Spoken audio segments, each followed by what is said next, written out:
नमस्ते दोस्तों। शहरों में जहाँ जगह की कमी होती जा रही है, जहाँ ग्रीनर स्पेस बनाने की जगह नहीं है, हम कैसे एक ग्रीनर स्पेस प्लान कर सकते हैं, कैसे सस्टेनेबल बिल्डिंग बना सकते हैं, पोल्यूटेंट को कम कर सकते हैं अपने घर के आसपास और अपने घर की जो इंडोर और आउटडोर एयर क्वालिटी है उसको बेटर कर सकते हैं। ये आज हम जानेंगे इस वीडियो में और हमारी हेल्प करेंगे लाइफ वॉल के फाउंडर पवनीत जी। आइए मिलते हैं।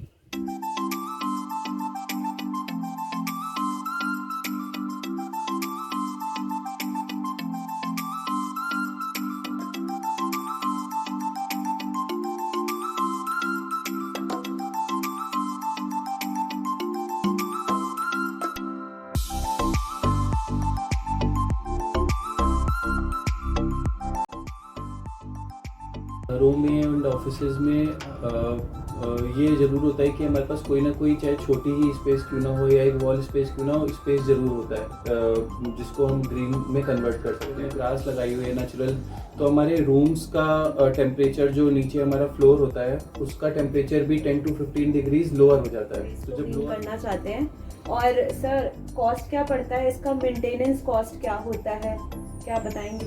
मेंटेनेंस तब ज़्यादा इजी हो जाती है जब हमने प्लांट सही सेलेक्ट किए होते हैं। कई बार होता है कि हम कोई नर्सरी से प्लांट खरीदने जाते हैं तो नर्सरी वाले उसको। अब बात करते हैं पवनीत जी से और जानते हैं वो हमारी कैसे हेल्प कर सकते हैं ग्रीनर स्पेस बनाने में। Hello everyone, hello Geetanjali, my name is Pavneet and I am the founder of life wall. तो हम लोग ग्रीन आउटडोर स्पेसेस क्रिएट करते हैं, जैसे कि टेरेस गार्डन्स हो गए and balcony gardens and vertical garden.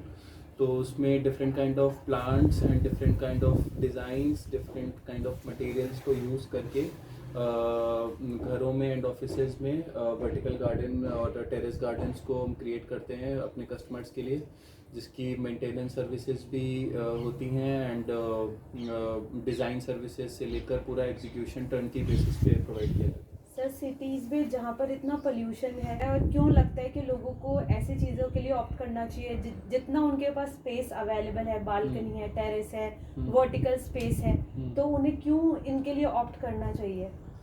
देखिए गीतांजलि, हम लोग के घरों में एंड ऑफिसेज में ये ज़रूर होता है कि हमारे पास कोई ना कोई, चाहे छोटी ही स्पेस क्यों ना हो या एक वॉल स्पेस क्यों ना हो, स्पेस ज़रूर होता है जिसको हम ग्रीन में कन्वर्ट कर सकते हैं। तो अब जैसे कि ये वर्टिकल गार्डन लगा हुआ है, तो इसको अगर हम इसके पास बैठते हैं तो एक मतलब ये पॉल्यूटेंट्स को तो किल करते ही हैं प्लांट्स, और इसकी वजह से AQI लेवल भी बहुत अच्छा होता है हमारे आसपास का। तो ये तो एक प्लांट्स की अपने में प्रॉपर्टी होती है, they are the best air purifiers and oxygen givers. उसके साथ साथ जैसे कि अगर हम टेरेस गार्डन किया है हमने, तो बहुत सारा जैसे प्लांटेशन है या उस पर हमने ग्रास लगाई हुई है नेचुरल, तो हमारे रूम्स का टेम्परेचर जो नीचे हमारा फ्लोर होता है उसका टेम्परेचर भी 10 to 15 डिग्रीज लोअर हो जाता है। तो जब लोअर हो जाता है तो हमें ACs कम चलाने पड़ेंगे, इलेक्ट्रिसिटी कंजम्पशन कम होता है, तो उससे एनर्जी सेविंग्स होती हैं ओवरऑल। और अगर वॉल स्पेस पे वर्टिकल गार्डन लगा है तो उसके पीछे की वॉल पे टेम्परेचर कम होगा, साउंड प्रूफिंग थोड़ी हो जाती है। और कहीं भी आप जैसे बहुत ही, अगर आपने देखा होगा कि नेचुरल इन्वायरमेंट में जाओ तो काफ़ी फ्रेश फील होता है, AQI लेवल क्योंकि बेटर होता है, तो फिर आपको घरों पे भी वो फील आने लगेगा जब आप इसको ऐसे करोगे तो। ट्रू। दोस्तों, अगर आप चाहते हैं कि आपके स्पेस को ग्रीनर करना, तो हमें पवनीत जी बताएंगे ऐसे कौन कौन से ऑप्शन हैं जिससे हम अपने स्पेस को ग्रीन कर सकते हैं। सो ग्रीन स्पेस क्रिएट करने के लिए व्हाट वी नीड इज़ कि एक अच्छी ग्रीन फ्लोरिंग हो with some stones and tiles में भी। और अगर हम हॉरिजॉन्टल स्पेस की बात करें, मतलब फ्लोर स्पेस की, जैसे कि terrace, balcony, backyard space. And अगर आपके पास हॉरिजॉन्टल या फ्लोर स्पेस कम है तो उसकी जगह फिर हम वर्टिकल स्पेसेस को यूज़ कर सकते हैं, जैसे वर्टिकल गार्डन जैसे आप ये देख रहे हो। तो इस तरह से हम वर्टिकल गार्डन को क्रिएट कर सकते हैं। इसमें क्या होता है कि बहुत ही कम फ्लोर स्पेस ऑक्यूपाई करते हुए बहुत ही मैक्सिमम प्लांट्स को ग्रो किया जा सकता है कम से कम स्पेस में। तो अपार्ट फ्रॉम प्लांट्स बहुत सारे अदर एलिमेंट्स, जैसे कि शेड करना है, फ्लोरिंग करनी है, फर्नीचर ऐड करना है, लाइट्स ऐड करनी है, तो ये सारी चीज़ ऐड करके आप अपने घर में या ऑफिस में एक बहुत ही रिलैक्सिंग सा और कोजी स्पेस क्रिएट कर सकते हो, जिसको कि आप फिर अपना इवनिंग टी टाइम के लिए या स्मॉल गेट टुगेदर्स के लिए, इन सब चीज़ों के लिए यूज़ कर सकते हो। और एक अच्छा सा डिज़ाइन की रिक्वायरमेंट होती है और थोड़ी सी रिसर्च करनी होती है, जो कि नेट पे भी इजीली अवेलेबल है। तो आप उसकी हेल्प से अपना घर पे या ऑफिस में एक अच्छा स्पेस क्रिएट कर सकते जी, जो ये प्लान करना चाहते हैं ग्रीनर स्पेस, वो ये कैसे करें, इसकी शुरुआत कैसे कर सकते हैं? सो कोई भी ग्रीन स्पेस को स्टार्ट करने के लिए एंड प्लानिंग करने के लिए सबसे पहले तो आपको ये देखना है कि आपका स्पेस है कैसा, कितना बड़ा है या छोटा है, या बहुत ज़्यादा फ्लोर स्पेस नहीं है। तो वर्टिकल स्पेस पे अगर आप ग्रीनरी और डेकोरेट कर रहे हो उसको प्लांट से, तो सबसे पहले तो स्पेस किस टाइप का है, उसके बाद आपका टेस्ट एंड प्रेफरेंस कैसा है, आपका बजट कितना है, आपको किस टाइप के प्लांट्स पसंद हैं, या आपको अगर वेजीज के प्लांट्स ग्रो करने हैं या फ्लावर वाले प्लांट्स आपको पसंद है, तो उसी बेसिस पे पहले तो मटेरियल्स का एक पहले आपको एक लिस्ट क्रिएट करना होगा कि आपको क्या क्या चीज़ें लगानी हैं उस स्पेस में, based on your budget and look and feel जो आपको चाहिए। आपके घर का इंटीरियर या एक्सटीरियर कैसा है, उससे भी वो स्पेस मर्ज होना चाहिए, मैचिंग होना चाहिए, बिल्कुल डिफरेंट लैंग्वेज का ना हो। तो जब हमने ये सारी चीज़ें डिसाइड कर ली हैं कि कैसा डिज़ाइन रहेगा, क्या उसका स्पेस की जोनिंग रहेगी और क्या क्या प्लांट्स एंड मटेरियल्स लगेंगे, तो इन चीज़ों की रिसर्च के लिए आप नेट पे भी देख सकते हो सारी चीज़ें हैं, या आप लाइफॉल को भी एक बार कांटेक्ट कर सकते हो। हम भी आपकी हेल्प करते हैं डिज़ाइनिंग एंड प्लानिंग में।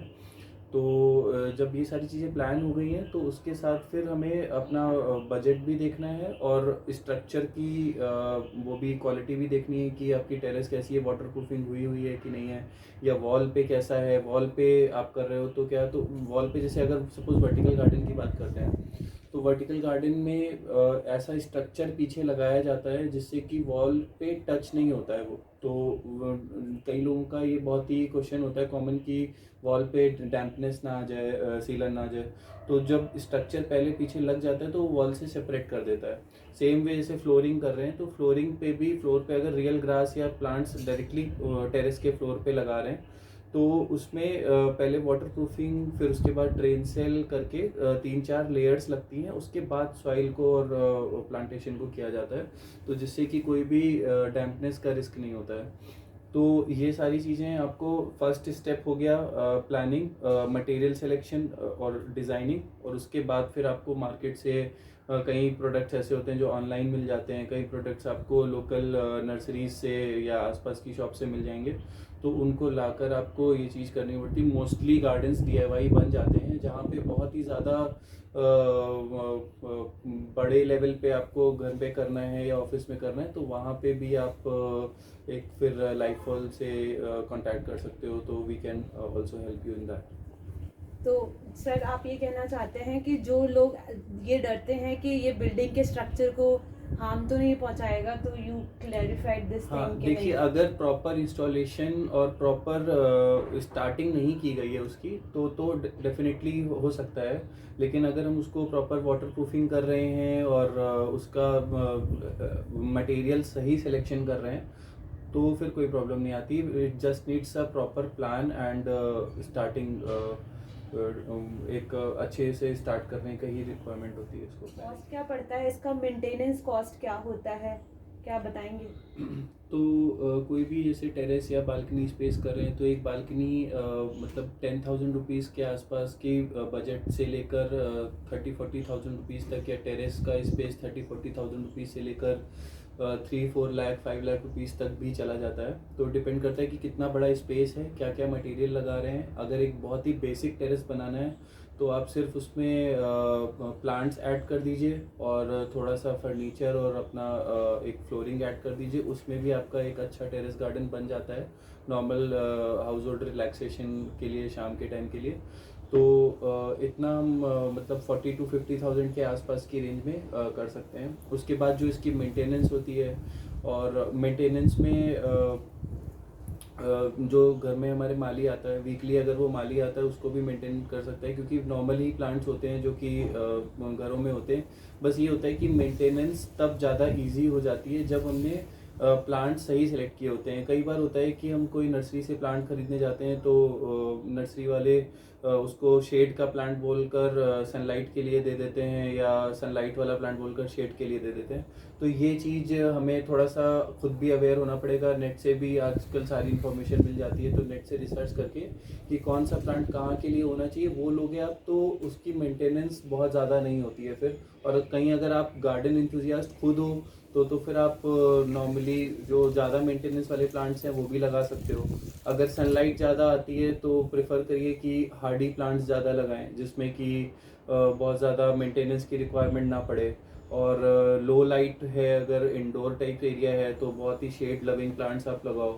तो सिर्फ प्लांट्स पे डिपेंड करता है। बाकी तो जैसे आप अगर कुछ फ्लोरिंग कर रहे हो या कोई भी मटेरियल लगा रहे हो तो उनकी normal depending on what kind of, अगर वुड लगा रहे हो तो उसकी ऑयलिंग है या स्टोन की क्लीनिंग है, तो इस तरह के मटेरियल्स के हिसाब से मेंटेनेंस हो जाती है। इसकी बहुत ज़्यादा कॉस्ट ओवरऑल नहीं आती है मेंटेन करने के लिए। सारे क्वेश्चन को आंसर किया पवनीत जी ने।